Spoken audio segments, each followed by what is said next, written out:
Welcome to Memory Matters for All Ages. I'm Janelle Nichols from the Gables of Hudson Assisted Living Residence. I want to welcome back, as usual, Kathy Kilpatrick, a speech-language pathologist with over 40 years of experience, national speaker, author of over 30 publications. I know you just have had some wonderful speaking opportunities that I've heard wonderful things about. Thanks. And today, we're going to talk about medication and finances. No, not the high cost of prescription meds. We're going to talk about red flags, especially at the holiday times, when families are together, when families who live out of town are back to see mom and dad or see family members that they haven't seen for a while, and they're noticing red flags, things that have changed. Kathy? Well, am I right on there? Oh my! Well, you see it as well, and I think to comment about the presentations that I've done, and I've been in a variety of areas speaking to a variety of audiences about people with dementia, because I do home health care, and the experience that I've had, including walking the journey with my mom, has just been an amazing, amazing experience. And so sharing that, and it's interesting, I was telling you earlier in my talks, I kind of do a consensus, how many people are there personally or professionally, and I'm noticing more and more people have issues. I did a talk the other day, and the gentleman said, oh, this was so helpful and very interesting, and then he put, and things I can use with my family. So this program is going to be way more kind of like, I'm going to give you a bunch of information because there's a lot to cover, and I really invite you to go to the website because there are a lot more links. These things are really, really important, because what families usually say, or my clients or patients will say, oh, I'm fine. Right. Well, medications and finances are not things you really want to fool around with. Well, as in referencing information that Kathy was talking about, stay tuned at the end of the broadcast, and you'll see Kathy's website information and her blog information there. You can contact her, you can get more information. So watch all the way to the end of the program. But Kathy, what are some things that families should watch for? Okay. Really important. So if we're talking about medications, all right, if someone has frequent changes in medication, and you've got an older adult that, you know, may have some medical issues, and we're talking, you know, mild dementia here to maybe a little bit more involved, if it isn't a red flag, it's going to be a red flag, and the best thing to do is to take a look at the bigger picture. Often when I go into homes, I'm already seeing issues, you know, and so they may have trouble reading the bottles. They may be mixing up the medications. I had one woman who didn't want to switch to a pill box, which I recommend earlier rather than later. And for some, that can even be a problem if they live by themselves. I had a gentleman that would flip open, you know, each one of the things and dump all the pills out and then kind of rearrange them in whatever order he wanted to do. But if nobody's there, they don't know. This one woman said, I don't need this, I know what I'm doing. And what was happening by not having them in a pill box, she was double dosing on a medication in the evening, which is why she was so foggy until about noon every day.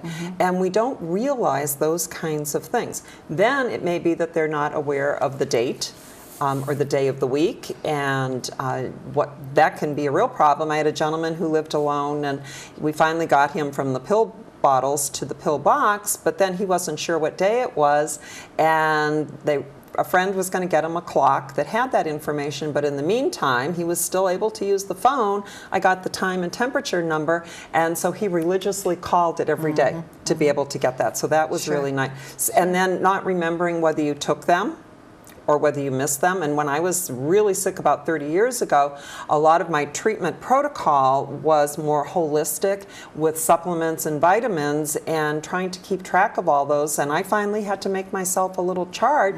You think you're going to remember, but then you get distracted, which we talk about. There's such huge things. And then there's also being, you know, maybe taking the wrong dosage or being given the wrong dosage level. And my mom had some stuff that was packaged in DocuDose, which is, no, it wasn't. I'm trying to remember. Okay, switch back. She got some medications, and my family was in town and saw that it was different, but they just called and they said, oh no, it's just a generic, you know, version of that. Well, instead of giving this 83-pound woman 5 milligrams, it was 100 milligrams. Yikes. Yikes. And she almost didn't make it. Sure, you know, sure. I mean, so, I mean, those things are really important with, you know, the medications. You know, years ago at our other assisted living, many years ago, there was a gal that her family, she moved in at the urging of her family after she took her medications 3 times. She forgot that she had taken them. She put herself in a coma. Right. So it's very, very important. I mean, it's life and death. It really is. And you don't know. You're not in people's medications. Right. And if you're not there observing, you know, so we're going to give some tips a little later on, but like I said, we're going to talk a little about finances. Right now, talk about finances now. Yes. All right. First of all, it's your private business. Yes. So who knows your finances? I mean, you know, you're doing your thing and you have your own expectations in your life. And what I've seen often, like let's say if someone's had a mini stroke and they come back pretty well, and then they might have another mini stroke and they come back, and then something major happens, and then the family has to get into the checkbook and start you know, paying the bills for them, and they can trace back to when those mini strokes happened. They started having trouble with the finances, but never said anything because nobody looks at it. I had one gentleman in therapy once where I was seeing him for something else, and then I wanted to double check because I knew he lived alone and his wife had done the bills. And when I went through some of the stuff, he couldn't add. And he got very upset with me and basically asked me to leave because he didn't want to deal with it. He was just so upset with what was going on with his wife. Now, whether that was the result of maybe some, you know, beginning stages of dementia or it was just depression or whatever, but I picked up the phone and called the daughter and I said, this is a red flag and you may want to supervise, get involved a little bit. I'm not saying you need to take it over, but there could be something coming up down the road. I saw a family once and they'd gotten shut-off notices. The woman lived alone and everybody checked on her. I mean, it was a great, great family. And she kept getting shut-off notices. Hello, after the second shut-off notice, because it can happen to any of us, you really want to take a look to see if this is the person that should be paying the bills or double paying, and you know, that can be an issue. I mean, years and years ago, I put the car payment in the house payment envelope and so forth. And both banks cashed the checks for things that weren't even made out to their bank. And then I get a call from the mortgage company because it was twice the car payment saying they were delinquent. And I'm going, huh? You know, so we all can do stuff, but you know, if that's an ongoing thing and no one's looking at it. And then I've heard instances of investment decisions. So it's like, well, gee, the stock market's not doing well, so I'm going to get rid of everything, or this sounds like a hot stock and I'm going to go do this. And if a person with dementia doesn't have the same judgment, you know, they can wipe out the money that they may have been able to use for their long-term care or for in-home care or whatever is needed.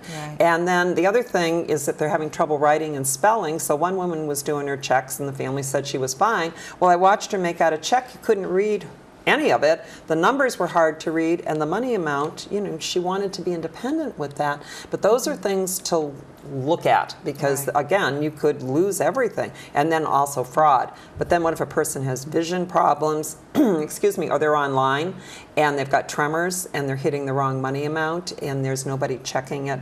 There's, I mean, this is the abbreviated list. That's why I want you to go to the blogs if you want information that I can send you to on that, because these are red flags, big time. They're huge red flags, and both of these topics are potentially, could be potentially disastrous for a senior and for a whole family. Can you give us a few things if a family member has come home, we're at the holidays times, if they're noticing things, they're frightened, they weren't expecting this, they didn't see this happen, what do they do? Where or do they don't they even start? know to look at it. Exactly. But that's why we did driving in these two as the ones before the holidays, because families are coming in and, you know, everything's fine. You talk to your loved one on the phone and they can carry on a conversation and they ask you what's going, you know, they're fine. But these are the things that, you know, if someone has been diagnosed with Alzheimer's disease or a related dementia, or you're noticing some significant memory problems, the medications probably need to be supervised, okay? The second thing is very often, some of these older adults are still able to drive because it's mild dementia, or someone's taking them and dropping them off to an appointment, and then they come out of the appointment and you say, well, what did the doctor say? Oh, nothing, everything's fine. I had a woman, the medications kept changing. I had to call the daughter and say, you need to send someone in with her, or you need to have the doctor's office call you with what those changes are, because your mom is no longer capable of reporting that information back. That's huge.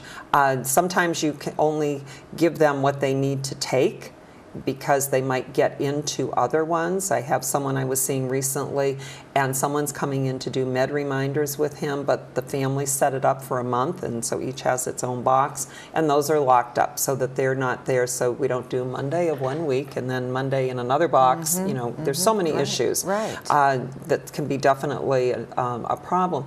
Also, there are some prepackaged things that you can get, and I found that to be helpful at a certain level. And then you get to a level where it just isn't what you want to do. And some of the people that I see have a lot of medications that they're taking. I had one woman that would always forget because she'd fall asleep.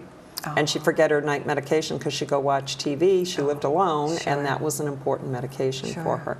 And then just real quickly is the thing that sometimes they're swallowing problems, and they're choking on them, and they should be taking only one at a time. I mean, that's just an area to pay attention to and let the doctor know, because there might be some other things going on with that. Now, Kathy, very quickly, you talked about if someone has a diagnosis that their medications would need supervised. You're talking by a family member or a friend of the family or home health. Companion service, companion service, or even an assisted living if need be. So and there is help out here for families. And I've seen in one of the independent living facilities in our area, there's a woman that goes around, and she is actually hired to go from room to room for different residences who are no longer really able to be responsible and then report back to the family. So I mean, there's many options, but you got to be aware of what's going on. All right, well, our time is short. Can you give us a little bit about finances, some tips for families? I don't know, you got some I can borrow for Christmas? No, I don't. No, I don't. Okay, so we talked about the checkbook situation. So I think if someone is having some medical problems, it might be a good idea beforehand to say, you know, if you ended up, you know, being incapacitated for a little bit and had to have surgery, how do you want to handle this, and where do you keep this? And, you know, just kind of, you know, do you keep a checkbook? And not that you're going to, you know, take over anything, but that can give you an idea of what's going on. The other thing is, if you don't have a financial power of attorney, and I had this happen, you know, with a friend, you know, this woman just made all kinds of financial decisions that were not in her best interest, but because no one else was on the account, he wasn't responsible for calling, you know, and talking to someone. Was startling to me. I had a woman who came out of the hospital, and she lived alone, but the family was very involved, and it was, I don't even know what this is, but it's like all of her stuff was deposited into something that's like a debit account, like a charge card type thing. She came out, I had no idea what her PIN number was. Think about all of that information that can be lost, and it was weeks before they were able to get access to her money to pay for her medications and anything like that. So that can be a real problem. And a lot of people don't want to give up the checks. So it's like, you know, having someone double check it, you know, and just say, we'll do this together. So, Kathy, thank you for choosing these two topics today, which are so important to families and just so important to safety. Please, at the end of the broadcast, watch at the end. You can get the information on the website and the blog there, and contact us. Kathy, give us our homework. Give us our marching orders for this week. Just pay attention. If you have a loved one, just observe. Just observe and see if there's something, and then go to some of the resources that are available to try and find out what to do. And our quote is, "No one is useless in the world who lightens the burdens of another." Charles Dickens. Very good, very good. Thank you so much, Kathy. Thanks. It was excellent. Thank you all for joining us. We'll be here next week. Stay focused during the holidays. Pay attention. Have fun. Have fun. Don't ignore the red flags. And now go have a great day. Thank you.